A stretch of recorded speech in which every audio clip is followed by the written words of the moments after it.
GPU programming parallelism. तो GPU जो है वो पैरेलल प्रोसेसिंग कैपेबिलिटीज अलाउ करता है जीपीयूज के अंदर। सीपीयूज जो थे वो सीक्वेंशियल प्रोसेसिंग करते थे, उसको ऑप्टिमाइज भी सीक्वेंशियल प्रोसेसिंग के लिए ही किया जाता था। लेकिन जीपीयूज जो है उसके अंदर न्यूमरस और स्मॉल कोर्स होते हैं जो मल्टीपल कैलकुलेशंस को एक साथ साइमल्टेनियसली परफॉर्म कर सकता है, यानी वो पैरेललिज्म अलाउ करता है।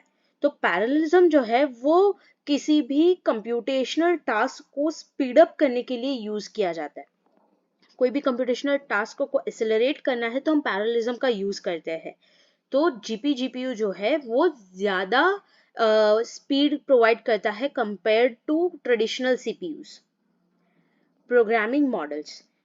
पहला प्रोग्रामिंग मॉडल है CUDA, that is compute unified device architecture, जो एनवीडिया ने डेवलप किया था और मोस्टली हम उसे as a programming model use करते हैं फॉर जीपीयू।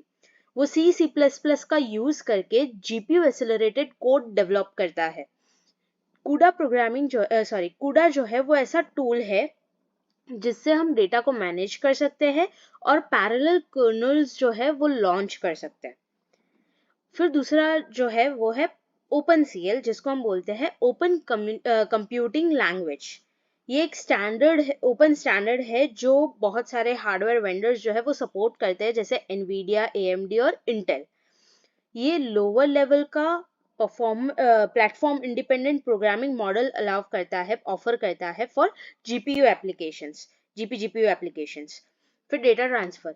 तो सीपीयू और जीपीयू मेमोरी के बीच में जो डेटा ट्रांसफर होता है वो भी परफॉर्मेंस को एनहांस करने के लिए या डिग्रेड करने के लिए यूज किया जाता है। एफिशिएंसी मेजर करने के लिए ये जो सीपीयू और जीपीयू मेमोरी के बीच में जो डेटा ट्रांसफर हो रहा है उसके लिए बहुत सारी टेक्निक्स यूज की जाती है ताकि उस डेटा मूवमेंट को ऑप्टिमाइज किया जाए। तो वो कौन कौन सी टेक्निक्स होती है, जैसे पिन मेमोरी है, एसिंक्रोनियस डेटा ट्रांसफर है या मेमोरी कोलेसिंग है। ठीक है, ये सारी टेक्निक्स यूज करते हैं ताकि हम डेटा मूवमेंट को ऑप्टिमाइज कर सकें। फिर आता है कर्नल एग्जीक्यूशन। तो जीपीयू प्रोग्रामिंग जो है वो एग्जीक्यूट होता है जीपीयू के अंदर। तो ये जीपीयू जो है उसको हम रेफर कर सकते हैं एज अ कर्नल।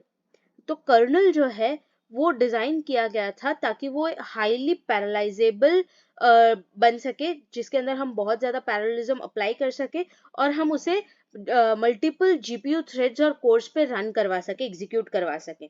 अगर कर्नल्स को ऑप्टिमाइज करते हैं हम तो ऑटोमेटिकली जीपीयू के यूटिलाइजेशन को भी हम ऑप्टिमाइज करते हैं, मैक्सिमाइज करते हैं। ठीक है। फिर आता है थ्रेड सिंक्रोनाइजेशन। तो सिंक्रोनाइजेशन और कोऑर्डिनेशन होना बहुत जरूरी है between the threads on the GPU. इसीलिए हम अलग अलग टेक्निक्स का यूज करते हैं जिससे हम करेक्टनेस इंश्योर कर सकते हैं और रेस कंडीशंस को प्रिवेंट कर सकते हैं। तो वो टेक्निक कौन कौन सी है? थ्रेड सिंक्रोनाइजेशन बैरियर्स और एटॉमिक ऑपरेशंस का यूज करके हम करेक्टनेस और रेस कंडीशंस को प्रिवेंट कर सकते हैं। एप्लीकेशंस जहाँ पे हम जीपीयू प्रोग्रामिंग का यूज करते हैं वो है साइंटिफिक कंप्यूटिंग, जहाँ पे हम साइंटिफिक सिमुलेशन अप्लाई कर सकते हैं इंक्लूडिंग फिजिक्स, केमिस्ट्री और क्लाइमेट मॉडलिंग। मशीन लर्निंग और डीप लर्निंग में यूज कर सकते हैं जहाँ पे हमें बहुत ज्यादा न्यूरल नेटवर्क को ट्रेन करने की जरूरत पड़ती है जिससे एआई एप्लीकेशंस बनते हैं। फिर डेटा एनालिसिस के अंदर हम यूज कर सकते हैं फॉर डेटा प्रोसेसिंग टास्क, जैसे ट्रांसफॉर्मेशन, फिल्टरिंग, स्टैटिस्टिकल एनालिसिस, इन सब में यूज कर सकते हैं। इमेज और वीडियो प्रोसेसिंग में भी यूज कर सकते हैं जहाँ पे हमें इमेज और वीडियो मैनिपुलेशन करना हो, जैसे फिल्टरिंग अप्लाई करना है या कंप्रेशन करना है या कंप्यूटर विजन टास्क परफॉर्म करने हैं। जीपीयू प्रोग्रामिंग के कुछ चैलेंजेस भी होते हैं, जैसे steep learning curve, resource management, debugging या जीपीयू कोड का प्रोफाइलिंग है या डेटा कंसिस्टेंसी इंश्योर करना है। ये सारे चैलेंजेस जो है वो जीपीयू प्रोग्रामिंग के अंदर हमें देखने को मिलते हैं। Performance optimisation.